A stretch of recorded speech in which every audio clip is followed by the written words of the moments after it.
Hare Krishna, everyone. Welcome to the Bond of Love interview series. On behalf of the Vaishnavi Ministry, I am Bhaktivedanta Dasi, and today we have the honor to speak to Krsnavesa Dasi. So let's offer a warm welcome to Krsnavesa Dasi. We're so honored to have you with us today.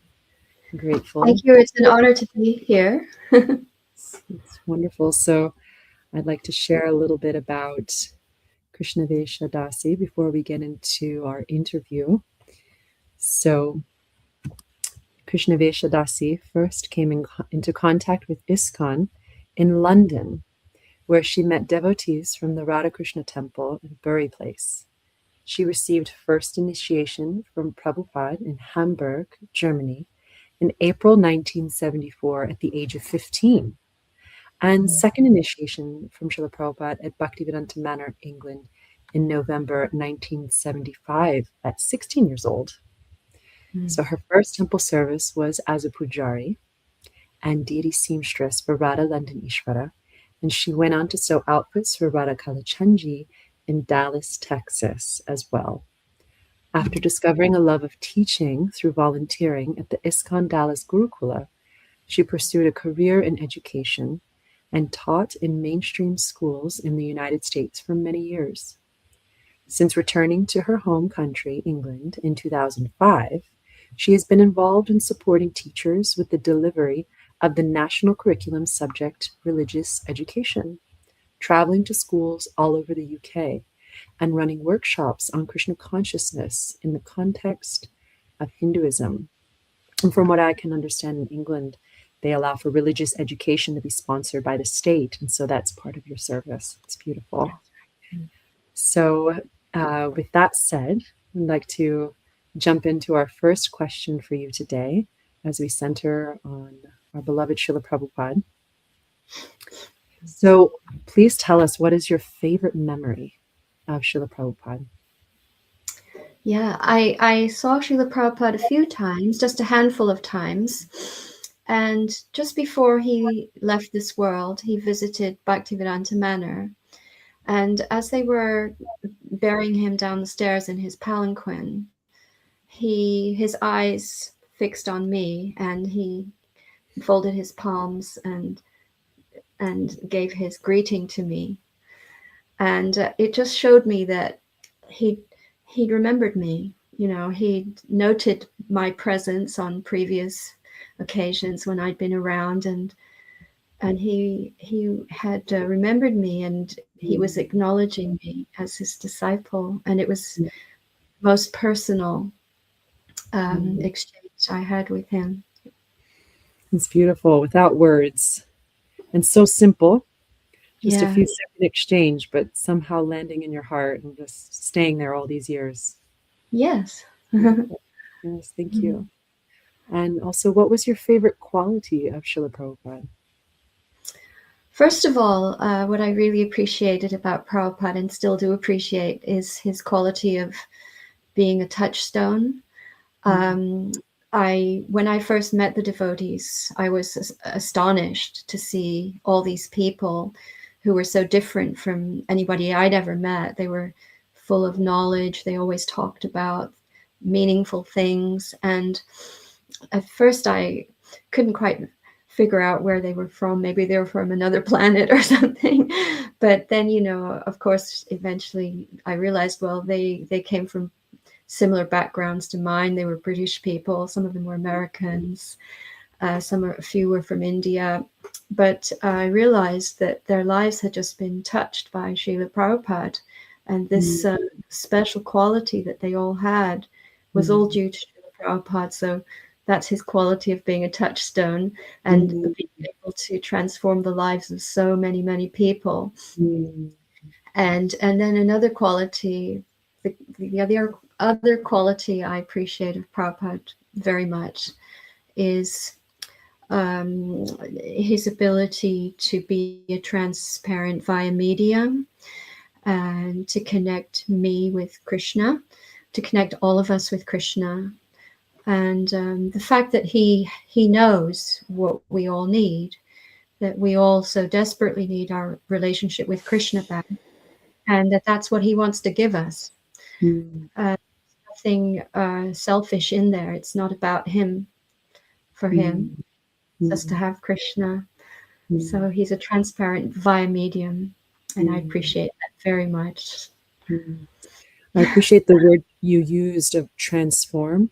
That word touchstone is really about transformation, and that he could transform people, just changing from maybe material qualities to spiritual qualities, or just beautiful enlightened qualities just by his own nature. And so it's beautiful you're mentioning all the diversity in our society of Krishna conscious society, and at the same time there's something very beautiful that runs through everybody, and that it's Srila Prabhupada's presence has touched all people when you met them when you were younger, but it seems that continues to today.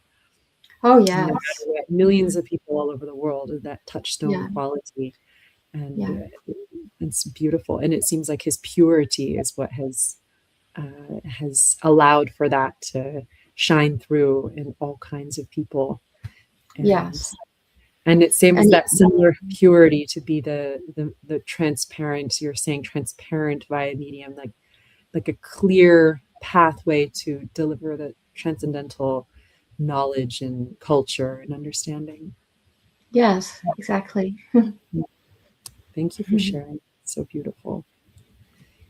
And how did you observe Srila Prabhupada adjust to time, place, circumstance in dealing with devotees as well as non-devotees?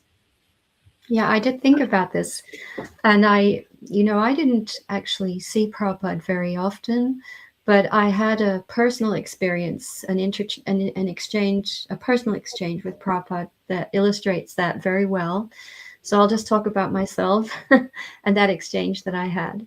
So when I was a very new devotee at Bhaktivedanta Manor, I was present at a Srimad Bhagavatam class that Prabhupada was giving, and it came to the end of the class, and the temple room was full. There may have been 200 people in there, and it was time for questions. And I thought, I want to ask a question. I was probably about 16 years old then. And I said, this is a rare opportunity to actually get to speak to him, so I'll ask him a question. And I did have a question in my mind, but at that time, I wasn't quite sure how to word it. It was quite a complex question, it seemed to me, and I knew I wouldn't have very long. So what I wanted to know and what I actually said were a little bit different. And what came out sounded a bit eccentric, and it gave a bit of a shock around the room. There was kind of silence after I asked the question. So first of all, I'll tell you what I wanted to know, and then I'll tell you what I actually said. So I had read the Bhagavad Gita as it is, and I knew that Krishna speaks Bhagavad Gita in different situations throughout time. And what I wanted to know was, whenever Krishna speaks the Bhagavad Gita, is it always in the same setting, in the same type of pastime where they're on a battlefield? But in a roundabout way, trying to get to that, because I couldn't figure out how to say it in a succinct way, I said, does Krishna speak Bhagavad Gita on the hellish planets? It sounded maybe a bit wacky or eccentric, and the room kind of was really quiet. And I knew I'd caused a bit of a stir, but immediately he sort of changed on the dime. He changed. What he said to me was very witty and very educational as well. He said, yes, this London is a hellish planet, and Krishna is speaking Bhagavad Gita here. So clever. Yeah. He saw the essence, and he also had some humor, and he played with it a little bit.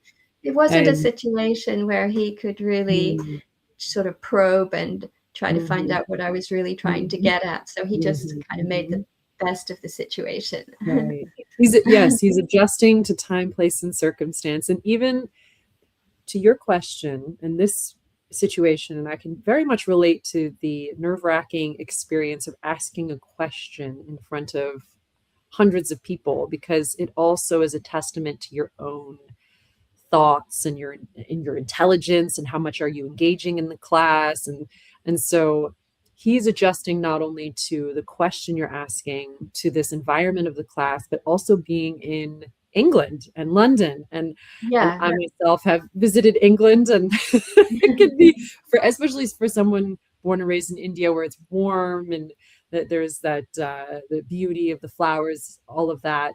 It can, I know that Prabhupada wasn't a fan of this kind of cold weather, overcast. Right. And so he was just joking. And so it Yeah. kind of was endearing. So it's a sweet experience you share. So thank you. Yeah. I'm appreciating that Prabhupada would use humor often to kind of adjust and show his flexibility and understanding. Very good. Thank you.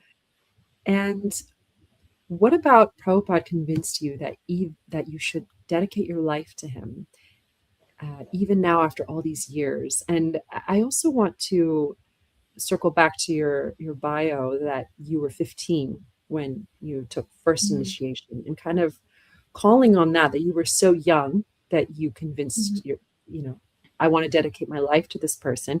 And you got second initiation when you were 16. And to my understanding, you passed away when you were 18. Is that correct? Yeah, something So like that. You were quite young, Yeah. You were quite young. You were in your teens when all of this was happening. So, what convinced you then to dedicate your life to him? And also, what has maintained you all of these years? Some people, it's a fad, it's a fashion. When you're in your teens, you're kind of attracted to something, and then you drop it after a while when other responsibilities or life interests take hold. And so please share with us what inspired you in the first place and what has maintained you. Yeah, well, it was the devotees. I thought, I want to be like these people, that was initially what it was. And it's the same today. It just keeps going on and on. Now there's so many more thousands of people in Krishna consciousness than there were in those days. But they're all showing the same, spiritual development and enlightenment. And I'm just constantly amazed by devotees as people. And that's really what keeps me here, wanting to follow Prabhupada, is all the wonderful devotees and followers of Prabhupada that I see.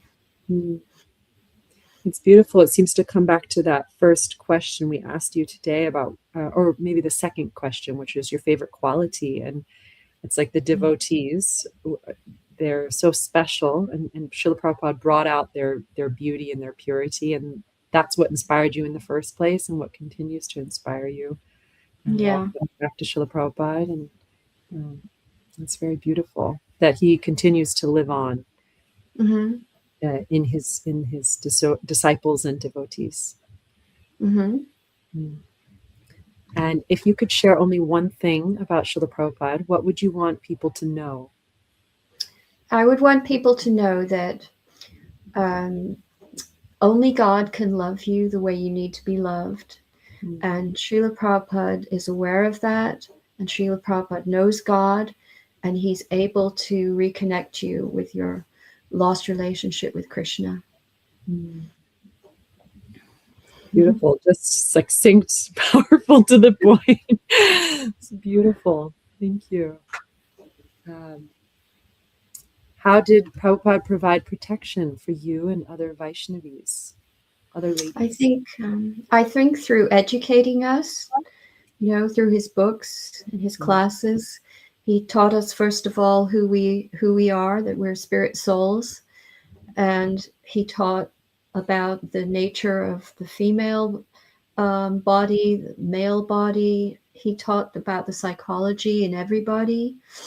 And he also taught about society, or varnashram, and how the world works. And I think our greatest protector is our own self and the intelligence that we have. So he wrote his books for everybody, and women read his books, men read his books, we all read his books. And so we need to use our intelligence to apply his teachings in our lives. And also, sometimes the protection I have from Prabhupada comes from my own application of my understanding of Prabhupada's teachings, but also sometimes I need to accept the protection of others in society, like, for example, my husband. And everybody needs protection in society, women, men, children, elderly people. We all need protection. We all have vulnerabilities, different vulnerabilities. So Prabhupada wanted us all to work together in society to create a harmonious, ideally Varnashram society, to make things good in society through our relationships and how we interact with each other and protect each other. It's beautiful. I've never heard it put quite that way before, that Srila Prabhupada gave protection to ladies through education, and how you just said that the greatest protection can come from oneself, knowing how to do so, and knowing that we need to also rely on others for protection, and that it's meant to be a harmonious balance. It's never meant to be that women are victims or men are victims, but that we know what to do, and then we do the needful to make sure we're protected in this material world. So exactly. Appreciating that very rich and balanced understanding, and that Srila Prabhupada delivered that in his books and in his teachings. Yeah. And how has your relationship with Srila Prabhupada deepened over the years since his departure from this world? Yeah. So when I first learned about Krishna consciousness, Prabhupada's mainly teaching us about Krishna and our relationship with Krishna. I can't say that in the beginning I was particularly desirous of that relationship with Krishna. I was much more interested in, understanding about reincarnation and that I'm a spirit soul and I'm not the body and this kind of thing.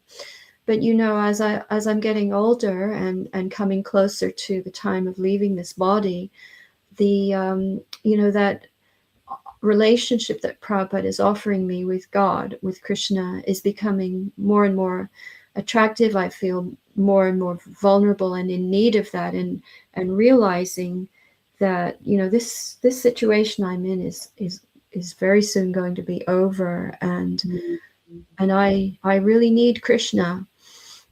So because I have gone, my appreciation of Prabhupada's teachings has deepened. I think therefore my relationship with Prabhupada has deepened commensurately. I think it's very much related with that. I do feel more gratitude and appreciation for Prabhupada now, I think, than I did in the beginning, because of the way my Krishna consciousness has developed. How would you say that you were saying you feel more desirous of cultivating that connection to Krishna, that more of that relationship, whereas maybe there was more of an emphasis on the teachings or basic philosophical understandings when you were younger, which I think is very natural. When you're first exposed, you want to understand what are the foundations of this relationship, basically, to even have a relationship with Krishna. So what has spurred you onwards towards wanting that relationship with Krishna that's more personal and meaningful? Yeah, I've suffered from a lot of insecurity in my life, and I guess in recent years, I've really been feeling I've got to do something about this. I can't go on like this. I've got to find some sense of security, really. And so I was brought up a Christian and I had Jesus in my life, but I wasn't very religious as a Christian. But I've always remembered Jesus, and I've found that knowing Prabhupada and Prabhupada's teachings have sort of brought Jesus's teachings more to life for me. And I remember that Jesus, or the Christians at least, they say that we are children of God. We are, so in other words, I'm not a liberated soul. I'm not even, there's so many different rasas for the liberated souls. One is dasi ras in the sense of Krishna's children or Krishna's sons and daughters. Being in relationship with Krishna, that's a form of dasi ras. So I'm not even there. I'm a conditioned soul, but I am a child of God. And I want to say, I think in Prabhupada's teachings, I see a similar thing coming across where Prabhupada always said to us, when you worship Radha and Krishna, because we're conditioned souls, you're going to be worshipping them in the mood of worshipping Lakshmi Narayan. In other words, with awe and reverence, conscious of God, you're not in the Leela of the gopis or anything like that. So you are worshipping Radha and Krishna because this is ultimately what you're being offered, this kind of this Madhurya Ras with Krishna. Now you worship Radha and Krishna as if you were worshipping Lakshmi Narayan, and a lot of respect and following all the protocols and everything. So I think it's the same thing. And I just thought, okay, in Krishna consciousness, I think it's because of my the way I received it or the way I understood it, probably not quite correctly. I always felt like I'm not really in a relationship with Krishna yet, because I'm a conditioned soul. The pure devotees like Bhaktivedanta and Prabhupada, and they have a relationship with Krishna, and I'm supposed to recite the prayers of Bhaktivedanta. I don't have a relationship with Krishna. I only have a relationship with Prabhupada, maybe. But I thought about it a lot, and I don't think Prabhupada actually wanted it to be that way. I think Prabhupada wants me to know I do have a relationship with Krishna. He's connecting me with that. But I do have a relationship with Krishna right now. It's the relationship of child of God as a conditioned soul. And so I started focusing on that and thinking about that a lot. And sometimes even just thinking Krishna's holding me as if I'm a little baby. And that would help me. I noticed it would help me an awful lot with my insecurity. And it just really grounded me. And it's becoming very, very important to me. And I want to carry on with that by Prabhupada's grace. To being very conscious that I have got a relationship with Krishna. And that, when I leave this body, it's all up to Krishna, but he will continue that relationship with me somehow in the way he sees best. It's very beautiful. Feeling very moved by you sharing your own journey of deepening your connection to Srila Prabhupada, and ultimately what you mentioned, that Prabhupada himself would want all of us to cultivate a relationship with Krishna. And he is meant to be that medium to connect to God, and that we'll find our ultimate shelter in God himself, but through the spiritual master. But ultimately, like, God is the ultimate touchstone. He's the ultimate source of all peace and shelter. And you were saying that finding security just in that sense of groundedness and peace comes from connecting to God. And we're meant to go deeper. We're meant to go deeper because Prabhupada is not God. And so That's he right. always emphasized that, and he wanted us always to connect to God. So that is emphasized in all of his teachings. So I'm just very moved and grateful. You emphasizing also that as you are going through the stages of life and that you approach death, that you're secure in your relationship with God, that you'll be carried on, with Srila Prabhupada as well, guiding you, that you're safe. Yeah, I do feel very safe now. And it's all by Prabhupada's grace. Thank you. Thank you so much. And we have our final question here. Okay. What are some of the things that you are grateful to Srila Prabhupada for? Yeah. For giving me hope in my life. Before I knew Krishna consciousness, I felt very hopeless. I really wanted to know what life was all about.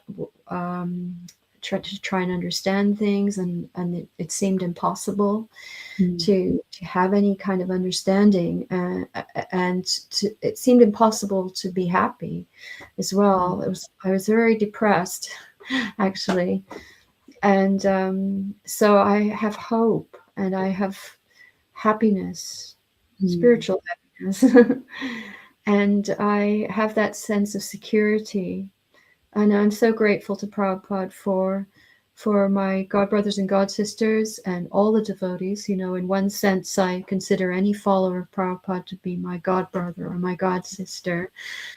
But I appreciate so much all the devotees, and I have their association due to Prabhupada's grace. So many gifts he's given me.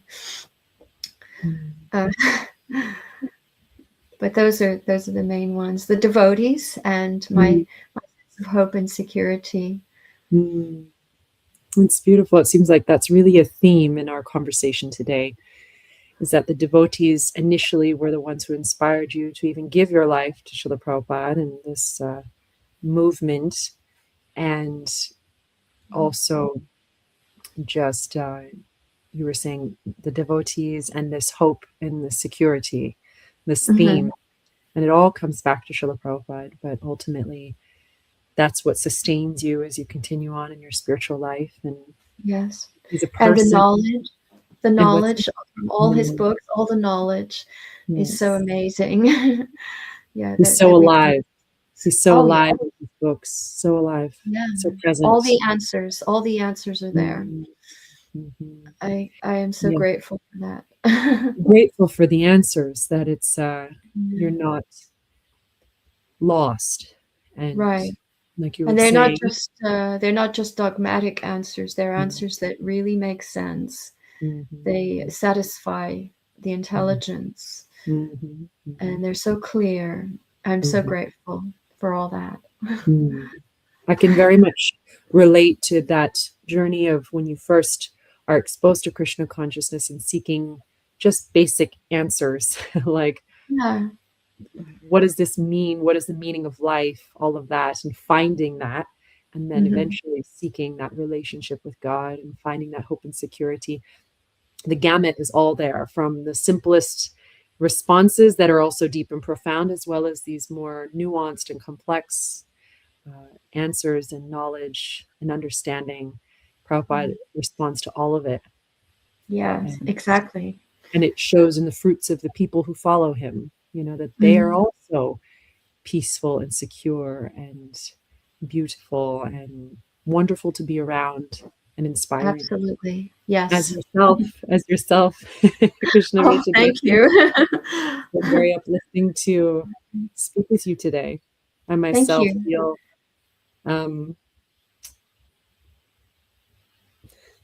very nice to talk to you too, Bhaktivedanta Prabhu. Yes. Very nice to talk to you. Thank you. You are a touchstone yourself. You are just emanating the beautiful qualities of Srila Prabhupada, and a life of devotion is just kind of flowing through you right now. We're all so fortunate. We're all so fortunate that it's not due to anything we have personally, but if we give ourselves to Krishna, he'll use us as his instrument. He'll make us all his little prophets, or his little representatives, to go out and try to reconnect everybody with Krishna. He wants us to do that, and he needs us to do that because his relationship with the conditioned souls are broken, and he needs us to be the third party, the intermediary. He wants us to go out and try to bring them back to him. So if I can do that, I'll be very happy.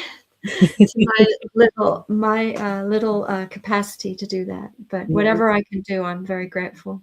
It seems that you are doing that today, and we're very grateful to you, Krsnavesa Dasi. Thank you for your being and your presence. So Thank you all for joining us today, whoever joined us live. And if you are watching this recorded later on, you are welcome to go to Amazon.com for the Bond of Love book, where there are more beautiful stories and explorations of different Vaishnavis, ladies who are direct disciples of Srila Prabhupada. And for more inspiration, you're welcome to purchase a copy. And we'd like to close by thanking Krsnavesa Dasi for joining us, and all of you for joining us, all the viewers here. And we hope you join us for our next interview. Hare Definitely Krishna. Will. Thank you. Yeah. Hare Krishna. Hare Bol.